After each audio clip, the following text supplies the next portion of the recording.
আসসালামু আলাইকুম ভিউয়ার্স, সবাই কেমন আছেন? আশা করি সবাই অনেক ভালো আছেন। আমি আবারও হাজির হলাম নতুন একটা ব্লগ নিয়ে আপনাদের সাথে। আজকে আমি আপনাদের সাথে শেয়ার করব আমাদের বাসার ইফতারের প্রস্তুতি। আমাদের বাসায় আজকে মেহমান আসবে, তো তার জন্য প্রস্তুতি চলছে। আর রমাদান এসে তো চলেই যাচ্ছে, আর মাত্র 2টা রোজা রয়েছে। অনেক খারাপ লাগছে এত তাড়াতাড়ি চলে যাচ্ছে। আর আপনারা যারা আমার চ্যানেলে নতুন তারা প্লিজ আমার চ্যানেলটা সাবস্ক্রাইব করে নেবেন। আর যারা সাবস্ক্রাইব করে নিয়েছেন তাদেরকে অসংখ্য ধন্যবাদ। সবাই লাইক, কমেন্ট, শেয়ার করতে ভুলবেন না। আপনাদের ভালোবাসা ও সাপোর্ট আমার এই ছোট্ট চ্যানেলটা অনেক দূর এগিয়ে নিয়ে যেতে পারে। আর এখানে বিরিয়ানি রান্না করা হবে, তার জন্য প্রথমে মশলাগুলো ভাজা হচ্ছে, তারপরে এর মধ্যে মাংস দেয়া হবে। প্রথমে তেলের মধ্যে পেঁয়াজ ভেজে তারপর এখানে রাঁধুনি বিরিয়ানি মিক্সের প্যাকেটটা দেওয়া হয়েছে। তো এর মধ্যে এখন মাংস দেওয়া হচ্ছে।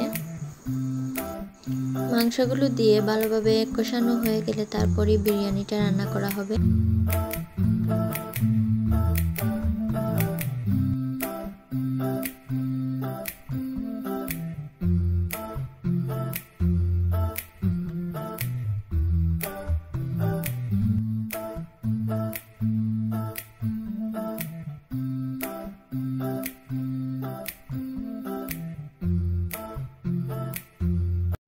আর এখানে মুরগির মাংস সবগুলোই প্রায় ভাজা হয়ে গেছে। এখন এগুলো দিয়ে কুরমা রান্না করা হবে।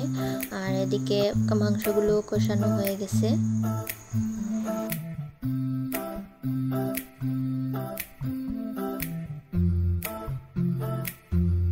বসিয়ে দেওয়া হয়েছে কুরমার মশলাগুলো।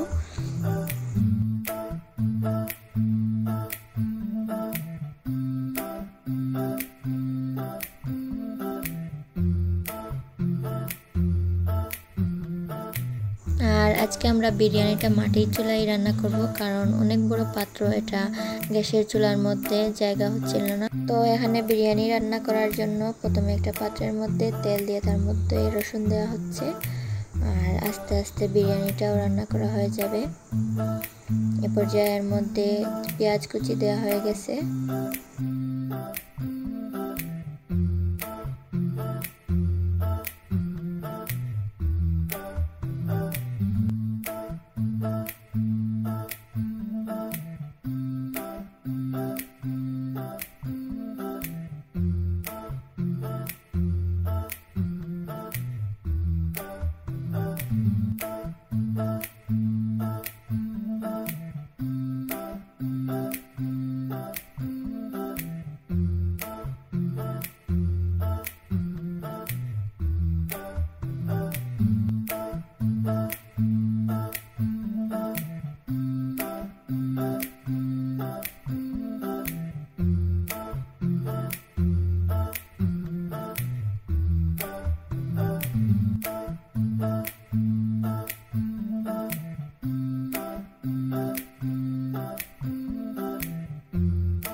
চালগুলো মশলা দিয়ে ভালোভাবে ভাজা হয়ে গেছে। তো এখন এর মধ্যে দেয়া হয়ে গেছে কষানো মাংসগুলো। আর এটাকে 5 থেকে 10 মিনিটের জন্য ঢাকনা দিয়ে ঢেকে রেখে দেওয়া হবে ফুটার জন্য।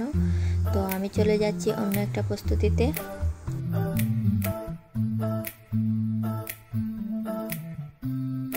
আর এখানে সালাদের জন্য কাটা হচ্ছে টমেটো, গাজর, শসা। এগুলো আমি ফালুদা তৈরি করব, তার জন্য চুলায় একটা পাত্রের মধ্যে দুধ বসিয়ে দিয়েছি। তো এখন এর মধ্যে আমি ম্যাঙ্গো ফ্লেভারের 2টা ফালুদার প্যাকেট ঢেলে দেব। ইনস্ট্যান্ট একটা ফালুদার প্যাকেট দিয়ে 4 থেকে 5 জনকে পরিবেশন করা যায়। তো আমি এখানে এই ম্যাঙ্গো ফ্লেভার ফালুদার প্যাকেটের আসলে দেওয়ার সাথে সাথেই অনেক সুন্দর একটা কালার চলে আসছে। এটা দেখতে একদম পাকা আমের কালার।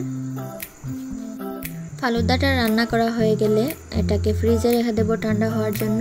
আর অন্যদিকে চলে যাব ইফতারের জন্য প্লেট সাজানোর প্রস্তুতিতে।